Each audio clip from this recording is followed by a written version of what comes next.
Welcome to the great world war. France نے Valentine اور روزین میں کافی نقصان اٹھایا اور اس کے 27,000 کلڈ اور مسنگ اور کیپچر اس کے علاوہ تھے۔ ان کے یہ لاس ورلڈ وار کا ایک دن کے میں سنگل نیشن کی طرف سے سب سے بڑا لاس تھا۔ انفیکٹ اگست کے اینڈ تک فرانس نے 75,000 فوجی لوز کیے اور 2 لاکھ وونڈیڈ یا پرزنر تھے۔ فرانس اس سے فلی ریکور نہیں کر سکا، لیکن یہ ریمارکیبل ہے کہ وہ ریکور کر گیا۔ جرمنی کے جنگ میں یہ پرابلم تھی کہ انہیں لگتا تھا کہ اگر آفیسر فلی ٹرینڈ ہو تو وہ خود بھی ڈیسیژن لے سکتا ہے جنگ کے درمیان میں، لیکن اس نے جرمنی کو ہانٹ کرنا شروع کیا۔ اس ہفتے ہمیں پتہ لگتا ہے کیونکہ جرمنی نے اپنا پہلا اوفینسو لانچ کیا ایسٹرن فرنٹ پر۔ German high command, mainly army chief of staff von Moltke نے ایسٹ آرمی کو آرڈر دیا کہ رشیا کے خلاف اٹیک نہ کرے فرانس کے ویسٹ میں ڈیفیٹ ہونے تک، لیکن جرمن جنرل فرانسوا نے اپارچونٹی کو دیکھتے ہوئے آرڈر کو سائڈ پر رکھا اور اٹیک کیا 17 کو، اور ہزاروں کیجوالٹیز کروائی رشینز کی اور 3,000 پرزنرز لیے۔ فرانسوا لگزمبرگ میں پیدا ہوا، لیکن اس کا فادر پرشین جنرل تھا، اور فرانسوا نے عہد کیا تھا کہ وہ کوئی بھی پرشین ٹیریٹری نہیں دے گا، اور اس کا فیمس کوٹ یہ تھا کہ فرانسوا وڈرا تب کرتا ہے جب رشینز کو ڈیفیٹ دے۔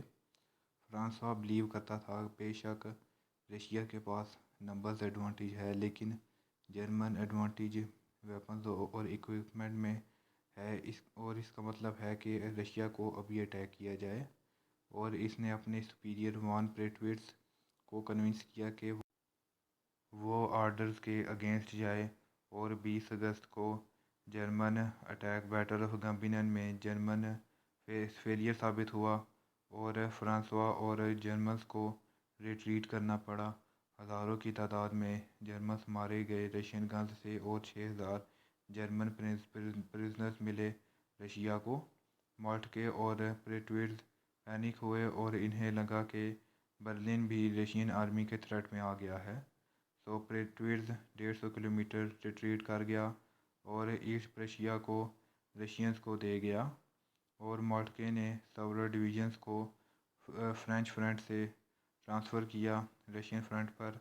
فرینچ فرنٹ پر جرمن آرمی امپلیمنٹ کرنے والی تھی شلیفن پلان کو، جس میں اس نے سویپ ڈاؤن کرتے ہوئے بیلجین اور ناردرن فرانس کو بائی پاس کرتے ہوئے ہیویلی ڈیفینڈڈ فرینکو جرمن بارڈر کو آئیڈلی فرینچ کو ڈیفیٹ کر کے 6 ہفتوں میں، تاکہ ساری جرمن آرمی کی اٹینشن کو رشیا کی طرف موڑا جائے۔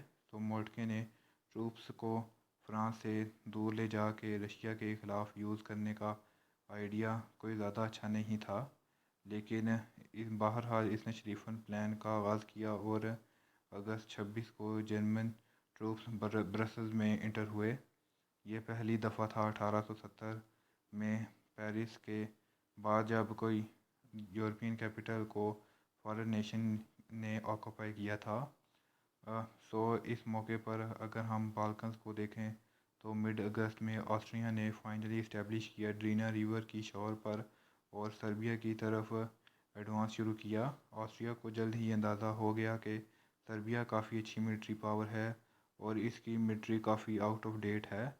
سربز ہینڈ گرینیڈز جیسی چیزیں یوز کر رہے تھے جو آسٹریئنز نے پہلے کبھی دیکھی نہیں تھی، اور ان سے وہ کافی ڈر رہے تھے، اور Austrian general Oskar Potiorek artillery, ballistic اور ماڈرن آرٹلری میں کوئی انٹرسٹ نہیں رکھتا تھا، اور اس کے نزدیک انفینٹری آرٹلری کوآرڈینیشن ایگزسٹ ہی نہیں کرتی۔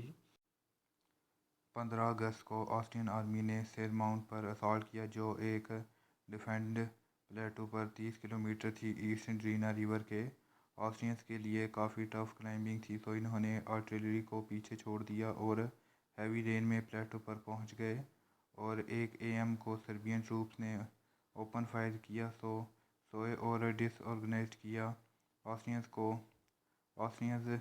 کے ریلی کرنے میں ہی اس کے زیادہ تر آفیسر مارے گئے اور شام تک ہینڈ ٹو ہینڈ کامبیٹ جاری رہا اور شام تک سربین ری انفورسمنٹ اور آرٹلری پہنچ گئی اور انہوں نے آسٹرین آرمی کو پیچھے ہٹنے پر مجبور کر دیا۔ 20 اگست کو ماؤنٹ سیا کے سروائیورز بوسنیا تک ریٹریٹ کر گئے اور تقریباً 28,000 کیجویلٹیز ہوئی بیٹل میں، اور اس کے آفٹر میتھ میں 27 اگست کو کی ایوننگ تک کوئی آسٹرین سربیا میں نہیں تھا ایکسیپٹ 4500 پرزنرز آف وار کے۔ تو اگر ہم ویسٹ کی طرف دیکھیں تو 3 جرمن آرمیز 1.5 مین پر مشتمل تھی۔ لیفٹ فلینک نارن میں تھا جبکہ باقی بیلجین کی طرف مارچ کر رہا تھا 30 کلومیٹر پر آور کی سپیڈ کے ساتھ، جو کافی امیزنگ تھی، اور فرینچ آرمیز کو سلیکٹ کر رہی تھی اور برٹش ایکسپیڈیشنری فورس انڈر جان فرینچ کی ویسٹ کی طرف اپروچ کر رہی تھی۔ ایسٹ میں جرمن ریٹریٹ پر تھے، ایسٹ پرشیا میں، اور رشینز ایڈوانس کر رہے تھے۔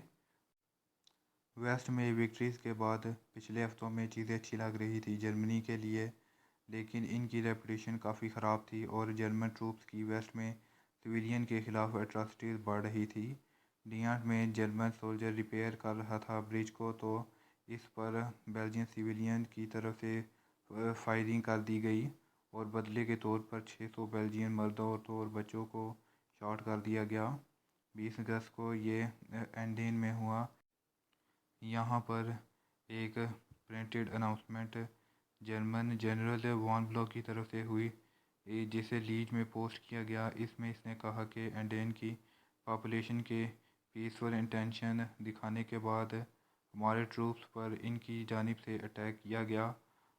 میری آتھرائزیشن کے ساتھ جنرل جو ٹروپس کو کمانڈ کر رہا تھا، اس نے ٹاؤن کو ایشز میں ریڈیوس کر دیا اور 110 لوگوں کو شاٹ کر دیا۔ ٹینزین میں 384 مردوں کو لائن میں کھڑا کر کے چرچ کے قریب شاٹ کر دیا گیا۔ روزینول میں 122 لوگوں کو ایگزیکیوٹ کر دیا گیا۔ فرینچ آرمی کو سپورٹ کرنے کے شک میں جو خود کرش ہو گئے تھے وہاں بیٹل میں۔ یہاں پر درجنوں اور انسیڈنٹ ہوئے جنہیں ریپ آف بیلجیم کے نام سے جانا جاتا ہے، لیکن لوان میں یہ کمپلیٹلی آؤٹ آف کنٹرول تھا۔ جرمنز نے لوان کو 19 اگست کو آکوپائی کیا۔